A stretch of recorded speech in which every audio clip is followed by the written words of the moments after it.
Okay, welcome everyone. This is Paint Masking and Model Prep 101. This is going to be just a brief tutorial on how you weed the masks, how you do model prep, a lot of that stuff. So as all the new people are now getting into the modeling industry, and using our mask design kits, they'll feel a little bit more comfortable when tacking a model on how and what not to do. So I think the first thing we're going to start off with is the model prep. There's a lot of controversy on different ways that models can be prepped. This is the most important part of the whole painting process, is your base coat. If you don't have a good base coat, you're going to hear the horror stories that once you lift the masks up, you're going to peel the paint off all the way down to the main model itself. So I'm going to show you what we've done and what we have been doing on all of ours. You might have a different way of doing it. All I'm going to say is this is the way we do it, and we haven't had any problems yet. So we've adjusted things a bit, but stick with us and we'll show you what we do. So the first thing we do is we take the model. I have the 1537 Reliant. This is our next masking kit we're putting out, but I thought I would use this one as a kind of our display. And the first thing we do is we wash all the parts with soapy water and rinse them all off and let them dry very well. And then our next step after that is a couple light coats of an adhesion promoter. Now this was done in the auto industry, and what it's designed to do is to prep plastic parts so they'll accept primers and paints. So I thought, why not we just put it on this? And it seems to work out well. I tried one model, I think we were doing the Grissom, and I thought I would just try the primer on the body, and there was some paint lift up from the body. So I went back, took everything off, redid everything with the adhesion promoter, and everything was fine. So this is what I'm going to say. And it doesn't matter which one you use. So I just have the Duplicolor here. Any adhesion promoter you can find at the auto store will work fine. All you want to do is just want to do a couple light sprays on the body or the model itself, not a heavy buildup. Very light sprays. It should take maybe 5-10 minutes to dry. And then once that dry, what we've been using is the white primer from Rust-Oleum right on top of the adhesion promoter. That's been giving us a really good finish to start working on. But one of the things I found out is some of the primers now, they're not as flat as they used to be. They've got kind of a little bit of a sheen to them. And one thing with masking, you're putting like masking tape on your model. And if the smoother this is, the harder the mask is going to stick. The rougher it is, the mask will still stick, still be able to be used, but you'll be able to pull it off. So what we kind of moved to is we stuck with the Rust-Oleum thing, but we went to the white paint that's paint and primer, and it comes in a flat white. And that's what we do on our models. The reason we do that is the mask will stick, and that they're also easier to take off. Now I know some of you might want to have a gloss finish or a semi-gloss finish on your model, but once you've got all your painting done, you have all your decals done, or decals, or whatever you want to call them, then you're going to do a clear finish anyway. That's when you can do your semi-gloss or your gloss coat to finish everything off and brighten it up. All right, so that's what we got for model prep. We let ours dry for 4 or 5 days, so we're getting ready to go. And I'll come right back, and we're going to start on with the masking and how things are done. Thanks. Okay, with the mask design kits, we've kind of used, we have 3 different masks that we use, and there's different reasons we have 3. The one is the gray. You probably see this a lot on the market. It's kind of a rubbery mask. The problem is it's very pliable, so it doesn't, you can't really just lift and stick it unless you're doing, I'll show you the steps we're going to use that you can do that in, but it doesn't lend itself to a lot of fine detail. It's more like a secondary paint on your model, or if you've seen some of our masking kits, kind of after you paint a certain section, you apply this gray over top of that and then move on to the next section just to prevent overspray. The other one we use is the black. The black is almost as flimsy. It's a little bit more rigid than the gray, but it's not bad too. But this one is really good. This one doesn't pull out of shape too much. And the reason we use this is the one that we get a lot of fine details with. So if anything we're doing on a model has got a lot of fine details, this doesn't really stretch out of shape that much, where the gray one, if you do that with the gray one, you can see how it'll stretch out of shape and bend and wrinkle. So that's why we don't use the detail in this. The other one we use is this blue, and the blue is a kind of it's very rigid, and it's transparent. So it's kind of got it's a little bit more rigid than the black, but you can kind of see how you can see the model underneath that. And when you're going to ever use stuff like this is when we do, and this mask I have here is for the 537 refit, so the grids are a little different, but you kind of get the idea. When you're doing the refit, there's certain areas here that are supposed to be gold and some that are supposed to be blue. So what you can do is you can just pull off this piece, the outer piece. You can see how it stays rigid, and you can just you can kind of see over the kit. You see where it started on a corner, and then you just kind of lay that down gently, and then you can you add a little bit more masking tape for overspray, but then you can spray that section gold and then pull this back up. And then even these, if you wanted to, you could put these right back on and keep them just in case you have a problem later on down the road. Okay. So the first thing we're going to do is we're going to talk about weeding. We use that term a lot in our instructions, and what the term weeding is removing everything that you don't want. So in here we have one of the pie sections that fits on the sections of the Reliant, and all you want to do is we just cut one of them out, and I don't know if you can see the cut lines on there, but they're very faint. You can kind of see them if you have a light kind of coming in from a 45 degree and you're sitting right over. You'll be able to see all the lines very easily. But what we want to do is we want to remove the outside stuff. This is again the weeding that we don't want. And you just pull this off, and then you can discard this. You can see how flimsy this is. So now, all masking on the market comes on a backer paper, and this backer paper has a wax finish on here. So what we're going to do is we're going to weed this, and then there's a method of transporting this to the model, and I'll show you how we do that. But just to keep in mind that these masks don't stick very tightly to or very hard to the wax paper, so you got to be careful. But if you pull one off and you didn't mean to, you can always place it back on if you look closely, because usually the cutter leaves just a very faint line underneath these markings, so you can actually place it back on. But I'm going to show you, I'm just going to bring in an instruction guide here on, this is one of our pages for the Reliant that'll be coming out.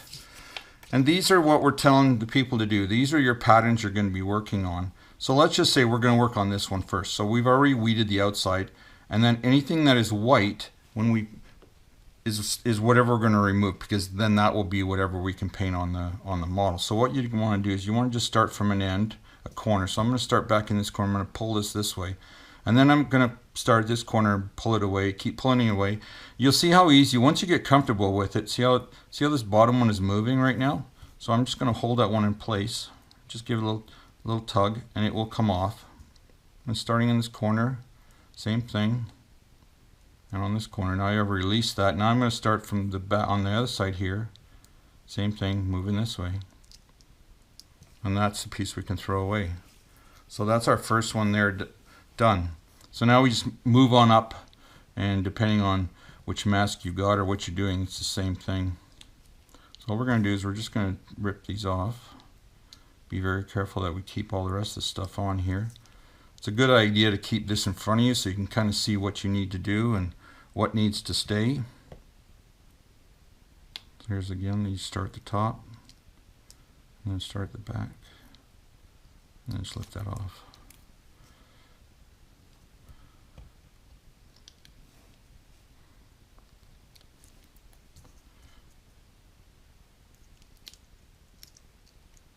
And once you've done a few of these, you kind of get a comfort level, so you can probably move a little faster, but there's really no rush. I mean, I find once I start rushing is usually when mistakes are made, so it's supposed to be a hobby, relaxing hobby, so take your time.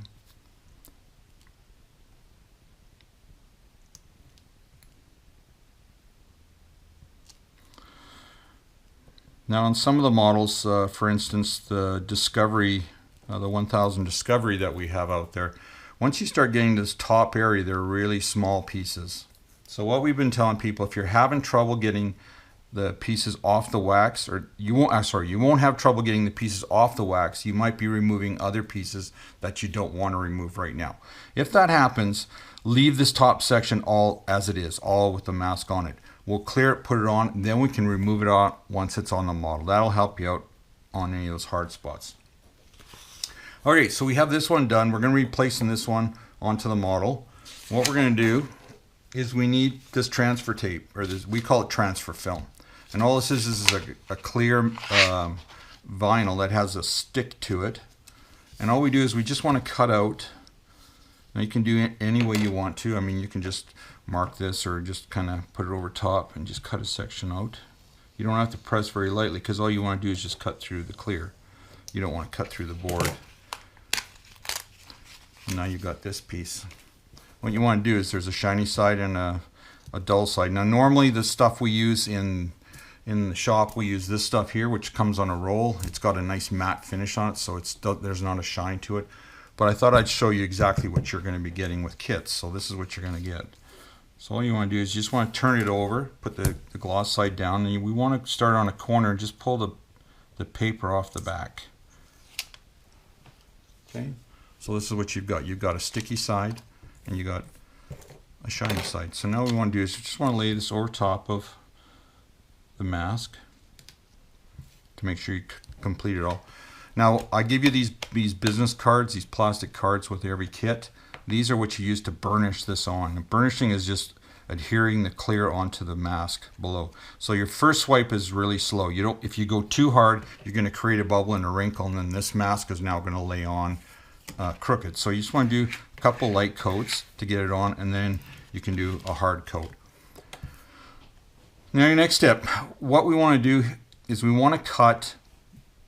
I know this is transparent, or this is a clear film, and putting it on the model shouldn't be an issue, but if it is an issue, what you want to do is you just want to, I don't want to get my head in the camera, so I'm going to do this. All you want to do is just cut the clear as close to the black as you can get. You don't have to be right at the black where you're going to actually remove some of the black. You just want to remove some of this clear so it's easier to apply.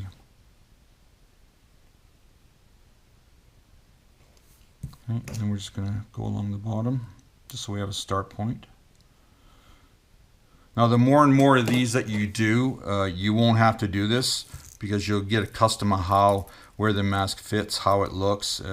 This is just for a beginner. This is your easiest way to do it. So now that we've got all this burnished and we have our clear cut, now what you want to do is you want to take this, turn it upside down. And then starting on a corner, you want to lift this up. You don't want to crease it. You just want to roll it off. And what you're going to do is you're actually going to look at it and you're going to see that your wax paper is clear. So now you see here I didn't burnish enough. You can see how some pieces are lifting up right in here. That's not a problem. Just put everything back down. Give it another good rub. Everything will stay in the same place as long as you don't pull all the paper off. Now all I want to do is just roll this off. And if it doesn't roll off that way, then start the other way. You just want to slowly roll this off. There we go. If there's nothing on here, then you've got everything. You can discard this, or you can keep this. So there will be some times, I'm just going to talk about this wax backer paper right now. There are some times when we're working on a model, we tell you to take a mask off and save it to be reapplied. So that's where you take that off, put it on the wax paper, sticky side down, and you can mark it whatever you want. Or if you're taking off 3 or 4 pieces, you can put them in the same order you're taking them off so you can reapply them later on. So you can keep some of this stuff around just so you've got it. We don't really need it right now, so we're going to get rid of it.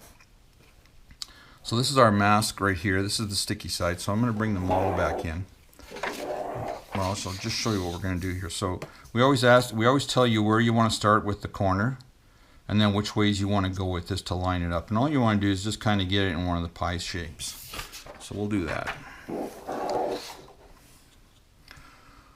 So now let's talk about another thing. Now the tackiness that's on the black is stronger than the tackiness on the clear. So when you turn this mask over and put it down, the black will stick to the model, then you can remove the clear and the black will stay on the model.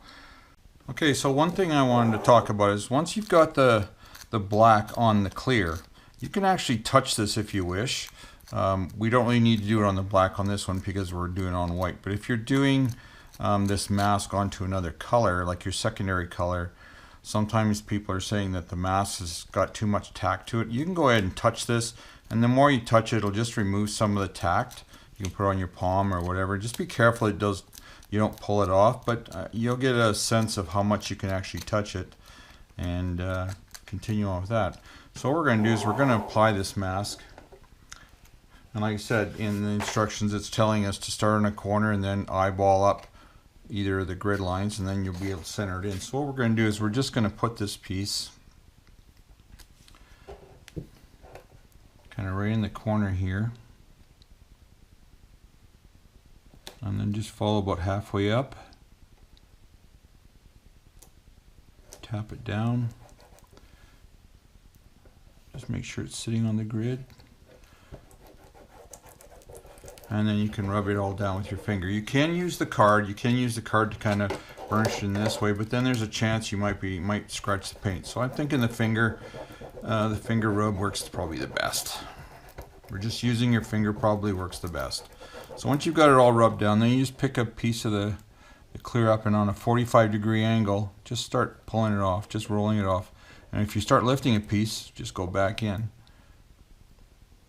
Like I say, I don't mind pieces lifting up. We painted this with flat. The benefit is once I paint this, which these still lay down nice and tight to the hull, they're going to be a lot easier to remove.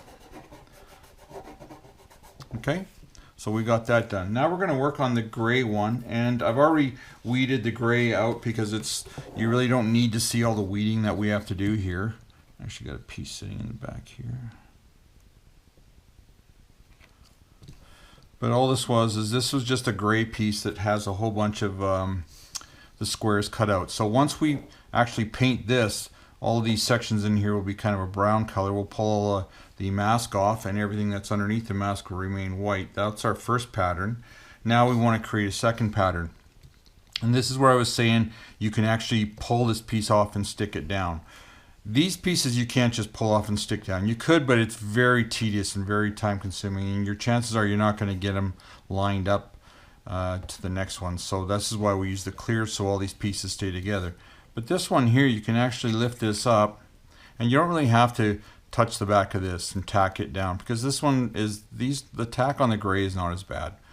But basically what we're going to do is we're going to do the same thing. We're going to lay these over top of, once we've painted this and removed the mask, we're going to lay them right over top. Now I'm going to put it on this side just to show you, because you won't be able to see it over the black. But it's the same method. You just put it on here and just kind of look at the grid line, guide it down, and just lightly rub it down. You don't have to rub this hard. You're using an airbrush anyway. You're not, the air is not really that. You're not going to be putting on heavy coats that it's going to saturate and go underneath there. So that's the way that's going to work with the gray. Now let's go back, just one final thing here now to remove these things. So you can use tweezers. You just got to remember, if you're picking at the hull, you're going to pick at the model, you're going to pick at the paint, you're going to have those kind of issues. Usually along this one here has a grid line that's a little recessed, so we can actually go underneath there, pick it up, and pull this off, and then just carefully pull this off. Same thing on a 45-degree, nice and slow. If you do have an issue where you're having problem removing stuff like this, I suggest hairdryer works well. If you put it on like a warm setting and light, and just kind of wave it over top, let the mask warm up a bit, you can usually pull it off.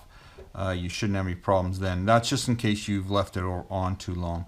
So now pulling the black off, you can use, same thing, you can use the grid line and try and get underneath there and pick that up.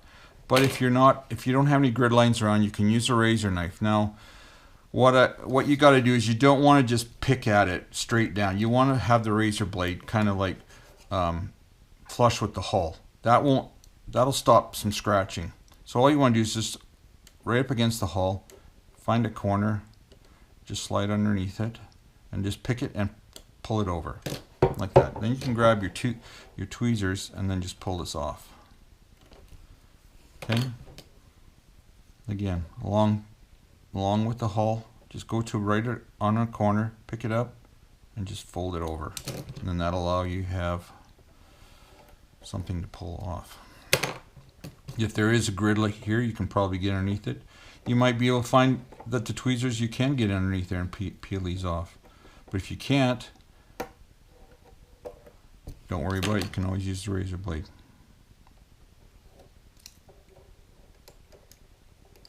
There you go. No marks on the hull. Well, hopefully that helps you all the new timers that are going to get into the modeling industry and hopefully purchase a masking kit from somebody and come up with a nice little model kit for the shelf. Okay, so I think that's everything. Thanks for watching, and hopefully this helps everybody. Enjoy your model. See you later.